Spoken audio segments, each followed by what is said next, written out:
Beneath a wooden deck in a quiet California backyard, investigators found a hole in the earth the exact size and shape of a human grave. It was empty. The woman who was buried there, if she ever was, has still never been found. Her name was Kristin Smart. She was 19 years old, a freshman at Cal Poly San Luis Obispo, when she disappeared over Memorial Day weekend in 1996. For 25 years, one man was the obvious suspect and nobody could prove it. We'll come back to that deck because what investigators found underneath it is the reason this case finally ended in a courtroom instead of a filing cabinet. Kristin grew up in Stockton, California, the kind of kid described by people who knew her as warm, athletic, and easy to be around. She'd only been at Cal Poly for a few months. It was her freshman year, the tail end of spring quarter, the kind of stretch of the calendar where college students are just starting to feel like they belong somewhere. She had her whole life sitting in front of her, mostly unplanned, the way it is for every 19-year-old away from home for the first time. Kristin Smart left an off-campus party in the early hours of the 25th of May, 1996. Witnesses said she had been drinking and was unsteady on her feet. A fellow freshman, Paul Flores, offered to walk her home. Several people at the party confirmed seeing the two of them leave together, heading in the direction of the dorms. That walk is the last confirmed sighting of Kristin Smart. She never checked in with her roommate. She never went to class. Within days, her family reported her missing, and campus and county investigators opened a search that would eventually stretch across a quarter of a century. At first, nobody treated it as anything more than a college student who'd wandered off for a few days. That's common enough on a campus that size. Someone crashes at a friend's place, doesn't call home, turns up sheepish a day or two later. But Kristin didn't turn up. Her roommate noticed her bed hadn't been slept in. Her belongings were still in her room. Nothing about her behavior in the days before matched someone planning to disappear on her own. Cal Poly's university police handled the case first. After about a month with no answers, the university police chief asked the county sheriff's office to take over, and then Sheriff Ed Williams assumed control of the investigation. Search teams moved into the hills surrounding the campus. Volunteers combed through brush and ravines. Flyers went up across San Luis Obispo, Kristin's face taped to telephone poles, and store windows up and down the Central Coast. For a missing college freshman with no body and no witnesses to anything beyond a walk home, there wasn't much for investigators to build a criminal case on only a timeline that ended abruptly with one name in it. Police interviewed Paul Flores early on. He confirmed walking with Kristin but said he left her near the dorms and had no idea what happened to her after that. Investigators say his account shifted over time, small details changing between interviews, timelines that didn't quite line up with what witnesses at the party remembered. They also noted visible injuries on him in the days after Kristin disappeared, scratches and bruising that he struggled to explain consistently, offering different stories to different people about how he'd gotten them. None of that, on its own, was evidence of a crime. Scratches heal. Stories can be sloppy without being sinister. But it was enough to keep investigators' attention fixed on him, even as the rest of the search fanned out across the county. Then, during a search of the campus in late June 1996, cadaver dog teams were brought through the dormitories. According to the sheriff's office at the time, multiple trained dogs alerted specifically in Paul Flores's dorm room a signal handler's associate with the scent of human decomposition. It was enough to formally name him a person of interest, but a dog's alert isn't physical proof, and there was still no body. That same year, Flores and his parents were subpoenaed to testify before a grand jury. According to public reporting, Flores invoked his Fifth Amendment right and declined to answer questions. In 1997, Kristin's parents filed a $40 million wrongful death lawsuit against him. In a deposition for that case, he again declined to answer under the Fifth Amendment. That's a striking image on its own. A 19-year-old college student sitting across from lawyers, invoking a constitutional right normally associated with hardened defendants, refusing again and again to say what happened after he and Kristin left that party. It wasn't a confession. Legally, it couldn't be treated as one. but it hardened the shape of public suspicion around him for the next 2.5 decades. The civil case stalled, tied to the still open criminal investigation. By the following Memorial Day, a full year after Kristin vanished, the sheriff's office had made little visible progress, and Kristin's parents said publicly that they felt the pressure on Flores had eased. The sheriff at the time disputed that, saying both covert and overt surveillance had continued. Wiretaps on Flores' family phones reportedly produced no usable leads. The case went cold. And it stayed cold for a long time. Sheriffs came and went. Detectives assigned to the file retired, and the case got handed down to whoever had room on their desk for a 20-year-old file with no body and no confession. For most of the late 90s and the entire 2000s, the case existed mostly in the background, an unsolved local tragedy. A name people in San Luis Obispo still recognized, but not something with any real forward motion. Kristin was legally declared dead in 2002, 6 years after she vanished, a quiet administrative acknowledgement of what almost everyone already believed. Years into the stalled investigation, a woman who had moved into a rental house once owned by Paul Flores' mother, Susan Flores, in Arroyo Grande, found a single earring in the driveway. She described it as a woman's earring with what looked like a dried, rust-colored stain near the setting, sitting in a spot where a car would typically be parked. She held onto it rather than throwing it away, a small, almost accidental act of preservation that would matter more than she could have known at the time. Investigators would later compare it to jewelry Kristin Smart was known to wear, and it became one of dozens of small physical details collected over the following 2 decades, individually inconclusive, but each one logged into a case file that kept growing even while the investigation itself stayed publicly quiet. That's really the character of this case for most of its life. Not silence exactly, but a very slow, very private accumulation. A tip taken down and filed. An old interview reread for something missed the first time. A piece of jewelry sitting in an evidence locker for years before anyone had the tools or the legal footing to test it properly. By the time the case reached trial, investigators said they had accumulated close to 200 separate items of evidence. Some of them, like the earring, sitting untested for years until modern forensic methods caught up with them. For more than 20 years, the case moved only in small, private steps, a tip here, a re-interview there. That changed in September 2019, when a Central Coast musician named Chris Lambert launched a podcast called Your Own Backyard, retracing the case episode by episode from the beginning. Lambert wasn't a police officer or a trained investigator.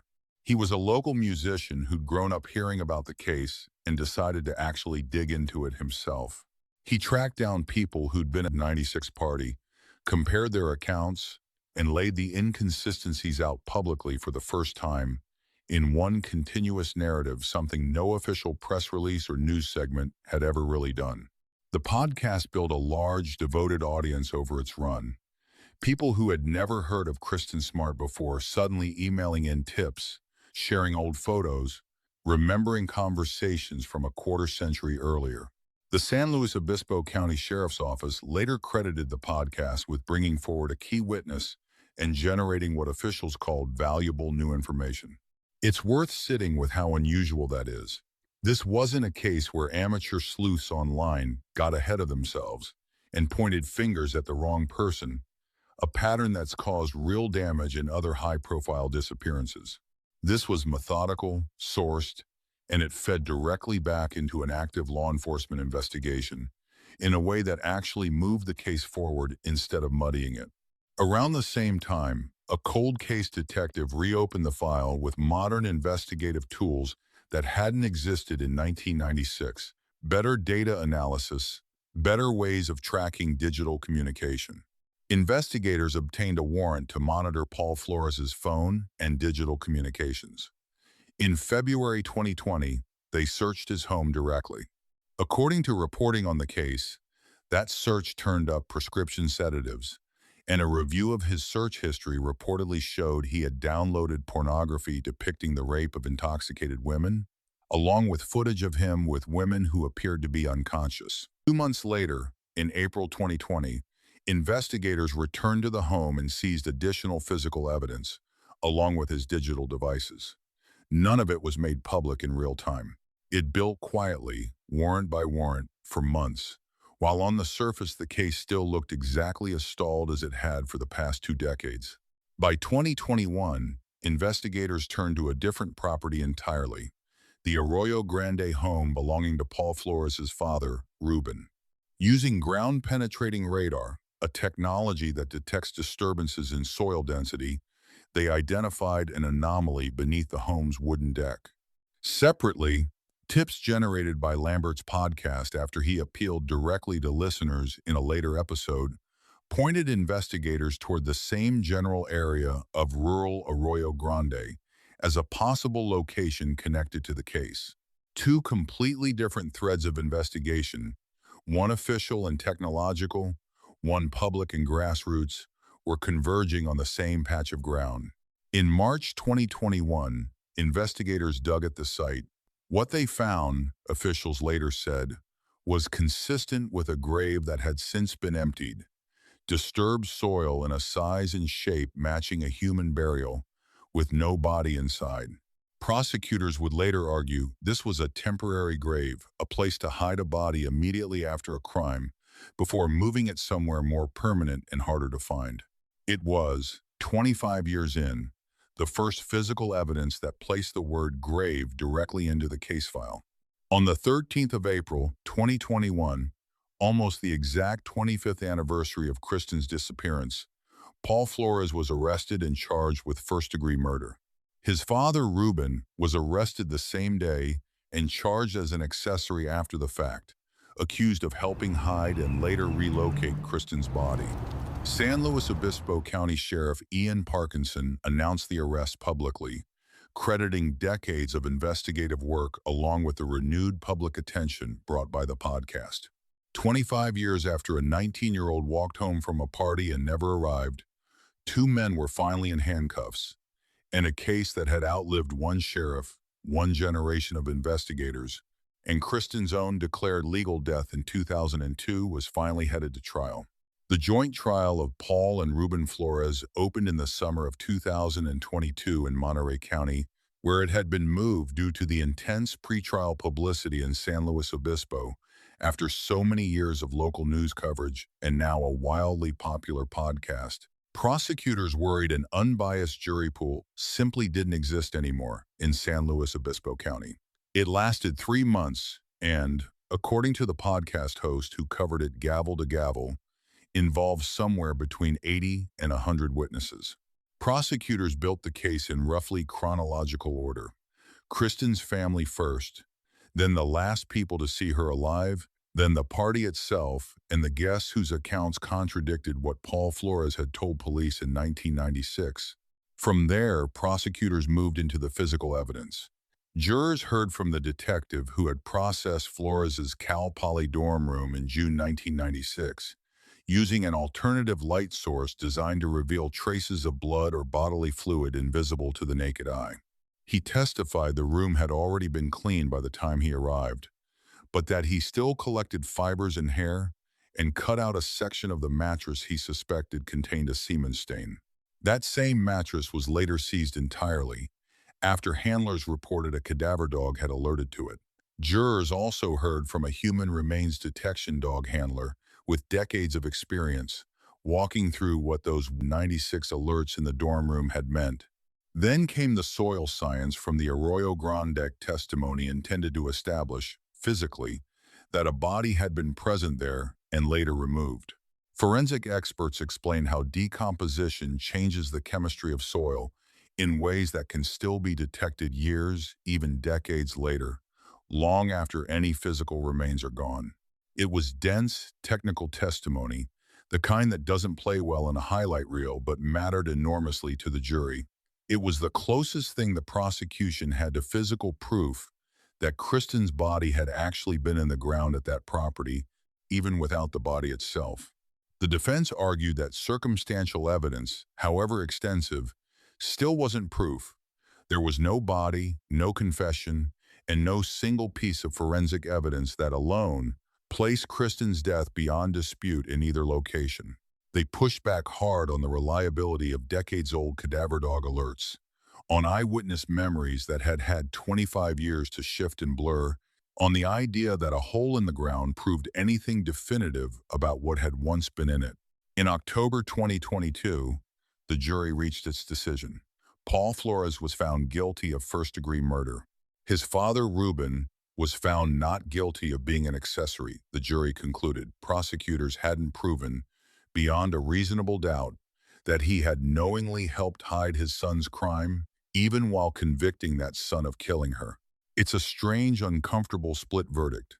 A jury willing to say, unanimously, that Paul Flores killed Kristin Smart, but not willing to say his father had knowingly helped bury the evidence, even though that evidence was found under his own deck.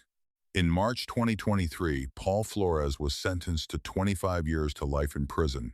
The San Luis Obispo County District Attorney called it, after a 25-year investigation, the moment the criminal justice system finally delivered for Kristin Smart, her family, and the community that had searched for her since 1996. For Kristin's family, it was the ending they had waited a quarter century for, and one that still didn't answer the question that mattered most: where is she? That question hasn't gone away. As recently as May 2026, investigators returned to soil near a property connected to Paul Flores' mother, taking new samples as part of a renewed search effort. Reporting on the search indicated the testing returned some signs consistent with the possible presence of human remains. Once again, the ground was searched. Once again, Kristin was not found. 3 decades after she disappeared, a man has been convicted of killing her by a unanimous jury, but the physical proof of where he or his father ultimately put her body remains buried somewhere investigators haven't yet located, if it's still findable at all. Every renewed search draws the same mixed reaction from the people still watching this case: cautious hope, tempered by a quarter century of searches that led nowhere. There's something almost unbearable about that pattern repeating itself in 2026, 30 years after Kristin vanished. A new tip, a new patch of dirt, a new set of soil samples sent off to a lab, while a family that has already sat through a funeral with no casket waits, again, to find out if this is finally the search that ends differently. Kristin Smart's family fought for a quarter of a century for an answer that finally came, but it came only partway. A jury said, with certainty, who killed her. The earth around 3 different properties, a dorm room mattress, a backyard deck, a neighboring yard tested as recently as this year, has still not said where she is. It's a strange kind of resolution. Enough evidence, gathered patiently over decades, to close a courtroom. Not yet enough to close a grave. Investigators have said the search isn't over. Every few years, a new lead, a new soil sample, a new stretch of ground gets tested. A podcast that started as one musician's detour from his own career helped surface the witness statements that got this case into a courtroom in the first place. Proof that, sometimes, it takes the public paying attention for decades to move a case. An official investigation couldn't move alone. Somewhere in San Luis Obispo County, 29 years after a college freshman walked home from a party and vanished, the answer to where Kristin Smart actually is may still be sitting in the ground, waiting for someone to look in the right place. If this case stuck with you the way it stuck with me, let me know in the comments what stood out to you. Subscribe so you don't miss the next one, and share this with someone who'd want to hear it too. That's how cases like this one keep moving.